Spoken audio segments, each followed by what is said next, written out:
Morning, everyone. Today is the 6th of February. So we are in the second month of the year, and we had already the first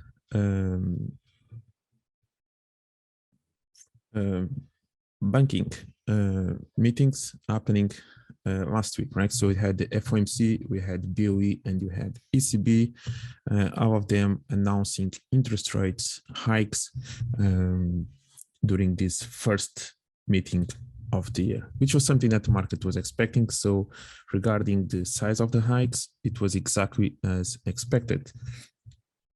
And that's exactly what the market now, the big difference is what the market now is interpreting based on the outlook that the central bankers announced, the Fed, the BOE, and the ECB. And this is where the divergence occurs, and this is where the market is a little bit behaving it in a different way from maybe what the Fed is saying, for example, right? So key points last week, right? So big week. We had, as I mentioned, the Fed, BOE, ECB, and then on Friday we had NFP. So let's start with the FOMC and the Fed. So the first 25 basis points hike, it has been 50 basis points for a long time, initially 75, then 50, and now 25.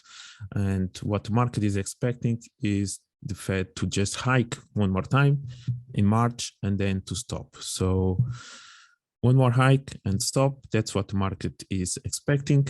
That's not exactly what the Fed is saying. So if the Fed does what the market expects, we are going to be at 5% interest rate, and then most likely are going to continue to be at that rate until maybe the last quarter of the year, where the market is expecting the Fed to start easing and to start cutting the rates, and to maybe close the year by 2023 to be at around between 4.25 to 4.5%, maybe 4.5%. That's exactly where the divergence occurs between what the Fed is saying and the outlook that the Fed is saying. So the Fed, yes, expecting most likely another 25 basis points in March, and then big question mark. Are we stopping there? Or are we going to 20? Or are we going to go above 5%, maybe around 5.25? We already had Fed Chair Powell mentioning that. We had a few Fed members as well during last month mentioning that there's a high chance that the rate can go above 5%. Still in this fight with inflation, they want to see the inflation continue to go down, not just the normal inflation, but also the core CPI data, which is a little bit steady and sticky at around 5%, 5 point something percent. So that's where the main difference occurs. A little bit similar to the similar concern as well in the ECB. Of course, the ECB is behind the curve, so expect another at least 50 basis points in the next meeting, and maybe even another 50 basis points, and that's where the question mark occurs. So after March, are you going to hike again for 50 basis points, or are you going to start reducing maybe for 20, 25 basis points? And this is again, the question is, what is going to be the peak of the interest rates, and for how long are we going to stay at that peak? Looking at the data is going to be super important, something that the market is going to be paying attention to, and the central bankers are going to be paying attention to, in order to make decisions on what to expect next and when to maybe create that peak or to start reducing the hikes. Bank of England, at this point, the rate is at 4.5%. No, it's at 4%. And let's see actually what's going to happen next, if there's any expectation to see another hike or not in there. That's something to be and paying attention to. The outlook overall for US and the Eurozone, it's actually not as bad as maybe it was expected a few months ago. In Eurozone, for example, everyone was expecting a recession to begin in 2023. At this point, that's maybe not the case. Maybe that's not going to happen, and the Eurozone is going to manage to pass through in 2023 without any without any recession. The CPI in Eurozone has been decreasing. At this point, it's at 8.5, if I'm not mistaken. It was even lower than expected when it was announced last week, which is good for the Eurozone. Again, the main factor for the low inflation has been the reduction in the energy costs, which may be or not kind of be a topic of concern with the reopening in China and with China back at operating at the normal levels, right? After last year, it has been a little bit in the kind of a sweep without those COVID restrictions that we saw. So that's something to pay attention to in terms of the energy costs and the potential hike of energy costs in there.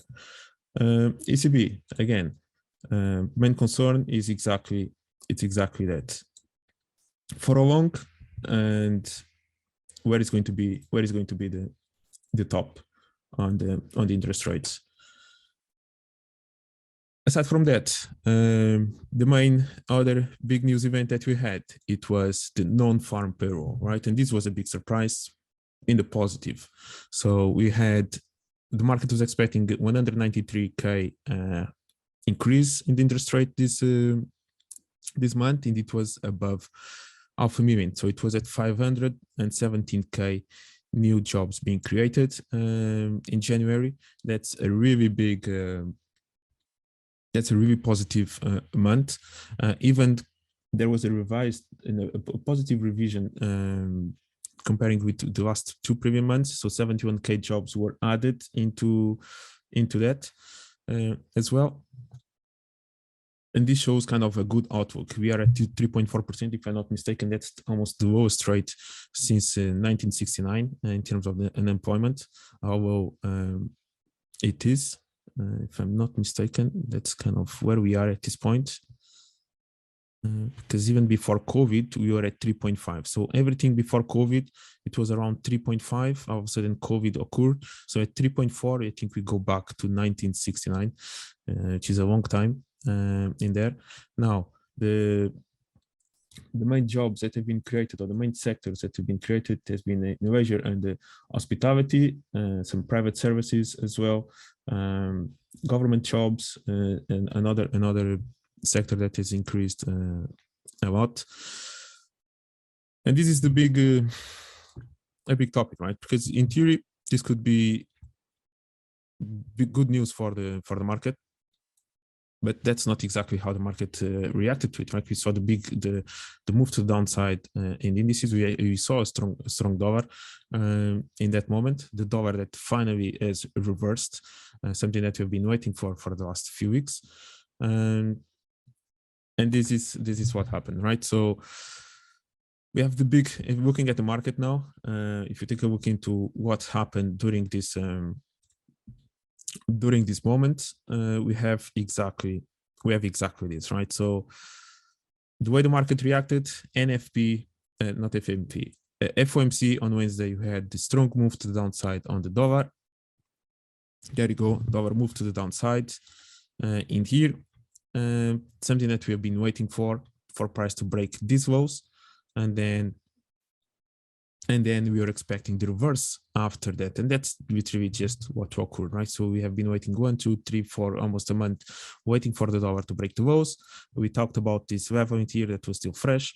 That finally occurred, and the day after, with the ECB press conference and during the BOE as well, we had the strong move and reversal on the dollar to the upside, which was then reinforced during the NFP, another strong leg up on the dollar. And at this point, we managed to break even these highs from January. So looking at the monthly candle, for example, we are now not exactly still yet there, but we managed to break these highs in here in the middle, and we are approaching this new level of resistance, previous support that can work as resistance at 103.26. So this is what we had. This is something that we were waiting for, and something also that we were looking for is exactly this. So the dollar finally to move in order to unlock everything else that was waiting for the turn.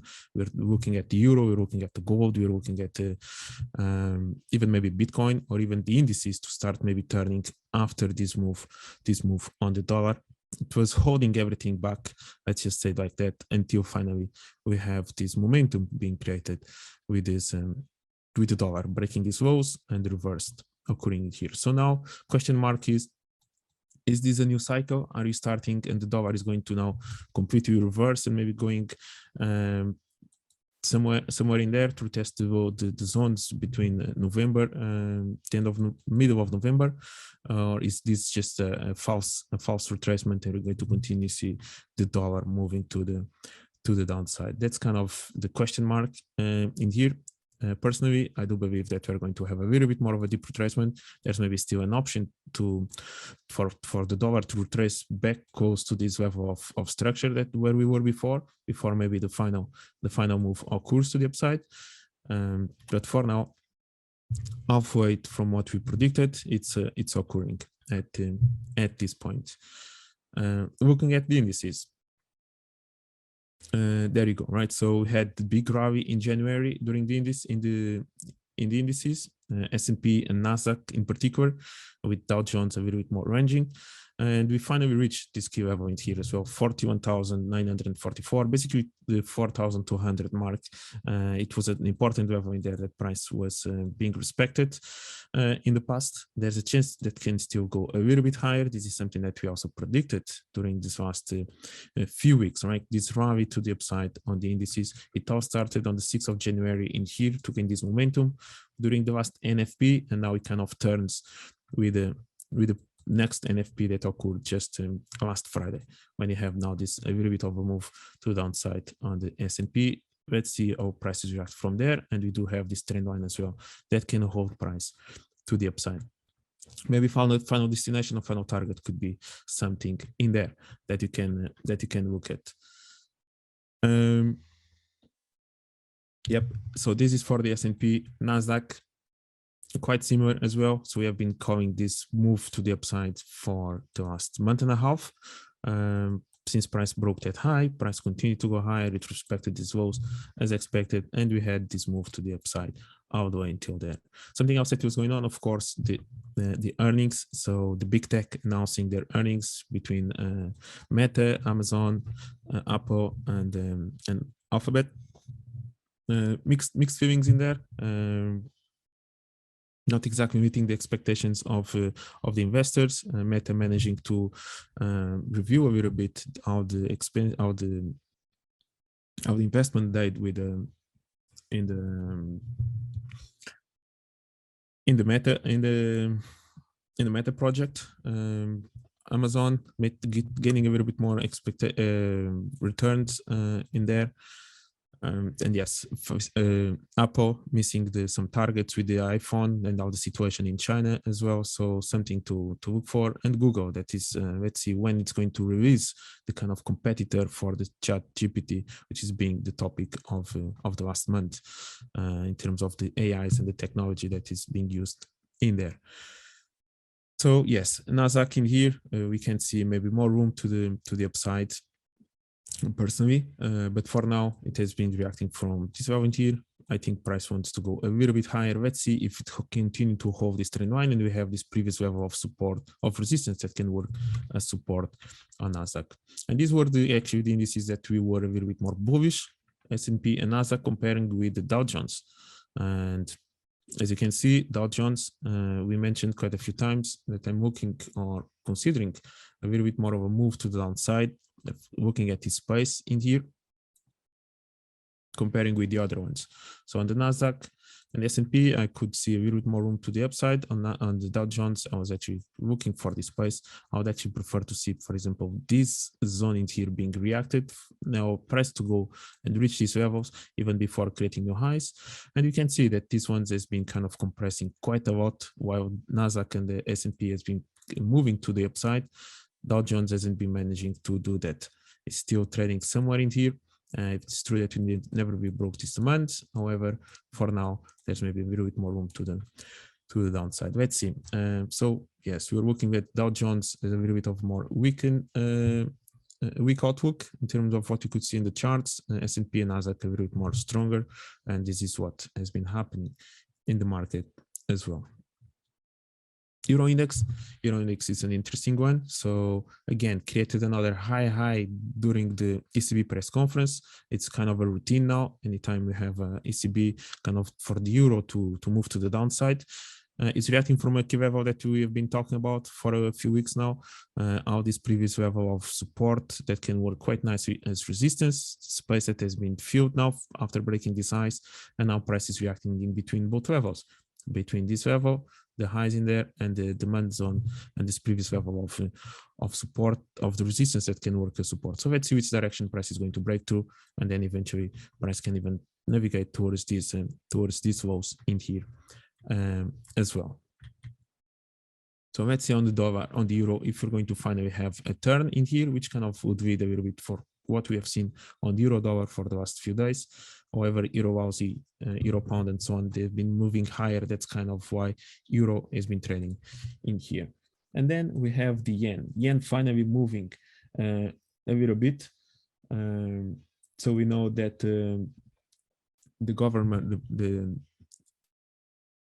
the governor of Japan is going to finish his tenure by April. So in April, the Kuroda, and there's going to be news now that Amamiya, not sure if I'm pronouncing the name correctly, that maybe she can be the replacing Kuroda as a governor of the Bank of Japan. She has been working together since 2013, and we have seen a big spike in here in the yen. Quite interesting, finally moving still within this range, but finally moving away from this level. And this demand zone was something that we were looking for as well. Price apparently just reacted from here. Let's see how it's going to react after that. So are you going to break the walls? Or are you going to break it? Or are you going to continue to see a strong yen in here? So finally it moved based initially with the NFP. After that, the gap over the weekend with this news of the potential new Bank of Governor being announced in there. Something else that also happened, it was a strong ACMI services in the afternoon last Friday, right? So another strong data. It was actually below 50 the month before. The market was expecting the data to be at around 50. It was 55. That's quite strong. It just shows as well the outlook is overall strong, which is a concern. Are we still looking at good news as bad news and bad news as good news in terms of what the market kind of is adjusting to based on what the Fed may do or not? Because there was actually two good news events happening last Friday with the NFP and this ACMI services PMI, and the market didn't really react that enthusiastic to this news. Maybe a little bit concerned that the Fed indeed is going to continue to rise the rates more than the market is expecting at this point. This week you're going to have interest rate decision based in Australia. In Australia, that's going to happen overnight now after the strong inflation peaking again with the last data. So another 25 basis points expected for the Reserve Bank of Australia. So let's see then how the market's going to react to it, and if it's going to help for the inflation to go down. There's going to be a few speeches Fed tomorrow in the afternoon, and then another FOMC members talking over the week. However, there's nothing much going on around with the news. Comparing with the previous week, there's nothing much going on in here. Unemployment claims, of course, keeping an eye on this one because NFP is going to be, and the job market is going to be a key level throughout the year in terms of seeing what the Fed may do. It's another data that coming out below 200, so it has been quite positive at this point in here. So now if actually take a look at other individual currency pairs. So what do we have, right? So bigger picture, we finally have the euro, something that we were looking for on the left side, breaking these highs from January, 9th of April or 6th of April, finally breaking, going above there and turning just like the dollar that broke the lows and turned after that. Yes, after that we do turn. It was reacting from the highs in here on the day of the ECB. After that, price just moved to the downside during NFP, another big sell-off on the euro, and basically the space that you're looking for to be filled, it's basically done, right? So at least in terms of compression move, almost all this has been done. Expecting a little bit more move to the downside today, even though we have now a little bit of a retracement, but I'm expecting price to move a little bit lower still today and eventually to fill all this in here. So this is what we have on the euro, turning similar to the dollar, and question mark is exactly that. Is this the high of the euro for now, or are you going to manage to retrace all the way back to here, maybe even create new highs? Yes, for now, maybe this is for the next few weeks, maybe it is going to be the high. We can even have a retracement in here on the euro. Maybe price can get closer to the highs once again, and maybe we can maybe finally turn and maybe fill this move. So this is where the last NFP occurred on the 6th of January. Price moved all the way up, and now it turned last Thursday, and then reinforced to the NFP move in there. So interesting to see now what's going to happen on the euro dollar. Pound, something similar, another one that you predicted quite almost to the pip. So fake out the highs, it reacted from this demand zone that we saw, and now the reverse and the sell-off on the pound again with the next level, most likely maybe targeting something in there. Again, this was the last NFP. Price went all the way up until it finally reversed. It moved a little bit different. It didn't really create new highs last Thursday. Apparently price managed to, at this level in here of resistance, managed to hold price down. Attention to this one, this may be already an engulf down, so maybe there's a chance of pound eventually, maybe with some retracement, but eventually actually to take this low before any turn to the upside. So that's what you have in there. Aussie, another one, right? So another one that you've been looking for, respecting the engulf and respecting all the spice and coming and collecting the spice. So we had all these about tops in here. We are looking for price to take it, and the next level that we're looking for, it was exactly the next level of resistance in there, of support resistance. Price turned it, reacted from there, and now it's reacting from these lows. So all the space has been filled. Question mark now, are you going to break it or not? Don't forget, overnight I have this interest rate decision in Australia, which most likely is going to be moving the market overnight. Potential to then to feel maybe going a little bit down if you do break below this low in here.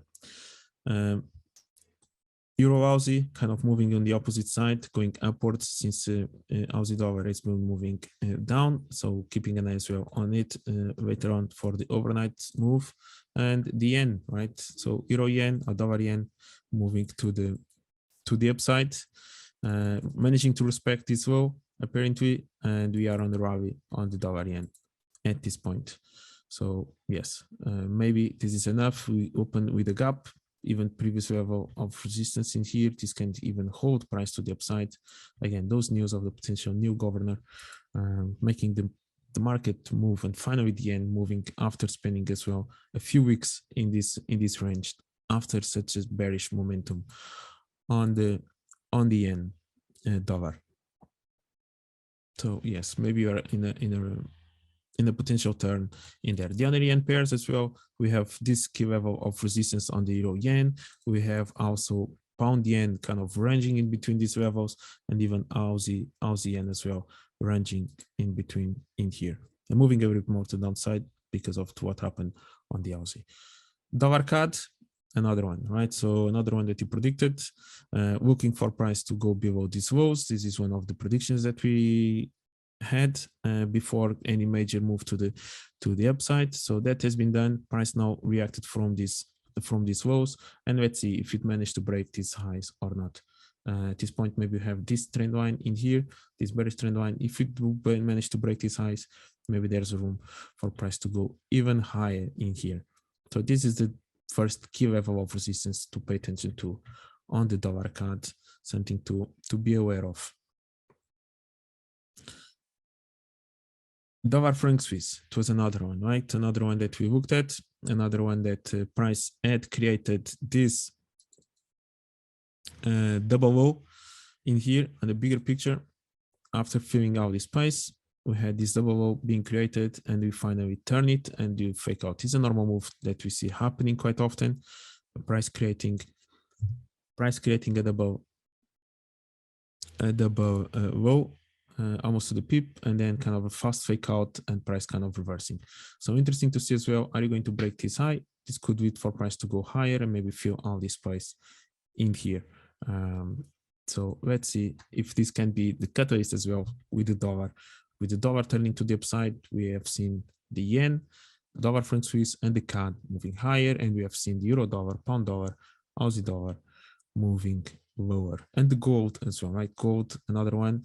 Gold basically had two bearish movements of 2%, I believe on Thursday, 2.5% on Friday. Another one with NFP and with reaction on the dollar. So you can see the correlation that is going on as well between dollar and gold. Nice reaction from that level as well. We have been talking about all this compression that gold has been creating on the way up, and there was no surprise. So we actually managed to break that low in there. It was something that we covered last week. This level in here, it was super interesting for price to still maybe make one last move higher, and then the turn. There you go. All this space has been filled. We've been already broke below this level, so maybe a little bit more room to the downside, getting closer to there. So let's see what's next. This level in here can be interesting at around 1,808 in the future, somewhere in there. So let's see what's going to happen. We have a few barriers in here, a few zones that price can kind of retrace and maybe continue to the downside. Maybe it can just continue like that without even making a new high in there. Yeah, interesting. Another one that was kind of being held back by the dollar. A lot of compressions in these last few weeks, moving higher, similar to the euro, similar to the Aussie, until finally the dollar turned and everything else turned with the dollar. So all that was expected. So question mark now is exactly that. Is this the beginning of a new trend, or at least a reversal for the next few weeks, or this is just a fluke and maybe the dollar is going to continue to move to the downside, maybe even this week? I believe it's going to be now some kind of retracement. So I'm expecting the dollar to actually manage to hold this low for a while. There's a chance of retracing first, getting closer to those previous structure that we were before, and then continue to go higher without the need to break new lows. Looking at crypto, again, crypto quite interesting, moving higher again, moving a little bit to the downside after Friday as well. We have this zone in here on Bitcoin. It's going to be interesting if these lows manage to hold price or not, reacting from a good level in here. So this is the highs created in August after this big retracement to the upside. So it's going to be interesting to see if this zone is here, if these highs manage to hold price down or not. Are we going to continue to have this kind of compression to the upside? Let's see, until we kind of break these lows, maybe can open a little bit or to go a little bit lower. But for now, let's see if you're going to continue to have this kind of moves. I wouldn't even mind to see price or Bitcoin going close to 2460, getting close to 25 in there before maybe some kind of reversal. But for now, is within this range in here, with these lows being traded at 22,300. Ethereum moving quite similar, right? So what you have on Ethereum is actually a scenario that can occur. We did broke these highs, getting closer to that level. I could see it's already reacted from there, right? Or getting close. Final destination on Ethereum. Let me just delete some of this. Final destination on Ethereum for me, I don't mean final, but at least I would like to see Ethereum getting closer to this level before any turn to the downside. We are creating out this compression. Price could kind of react from this demand and then continue to go higher. Good reaction from here. Yes, this level is fresh, but this high never really got to this level. So I would like actually to see Ethereum getting closer to that level, and then yes, and then maybe turning to the downside with the next key level. If to break below these lows, most likely something in here. So if you do continue to trade in this kind of compression, go higher, the scenario that I was making is I would love to see actually Ethereum getting closer to these highs, making it look like it's being respected. So create a double top in there beautifully. Make everyone starting to look for sales when price gets to this 1,800 mark. Make it look like it's holding, and then kind of price. Most likely, I would like to see some lows being broken, and then yes, and then the final fake out to occur into this level that is still fresh, faking out this double top, and after that we could maybe have that deeper retracement to the downside on Ethereum. This is something that I would like to see. A double top being created in alignment to this high, price going down, looks like it's bearish, and then the final turn, and then the potential to go lower in there. So that's something that can be seen. It's a little bit similar to the scenario that just created on dollar index, euro dollar, even gold. Similar scenario. It looks like price is respecting some key level of structure. All of a sudden, it looks like it's bearish. It's going down, and before actually making the final move to downside, it goes higher one more time. It takes out the liquidity above those levels of structure, and then it has a strong drop, quick and strong drop to the downside. So let's see if this scenario plays out or not on Ethereum. Just keeping an eye in that. It's good to make scenarios and keeping an eye how price is evolving along with it, and then adjusting based on what price is doing. That's basically it for the weekly analysis, guys. Thank you very much for attending. I'll see you next week. Have a great trading week and a great trading month. From good wishes here from Alphachain. Thank you. Have a good weekend. A good week.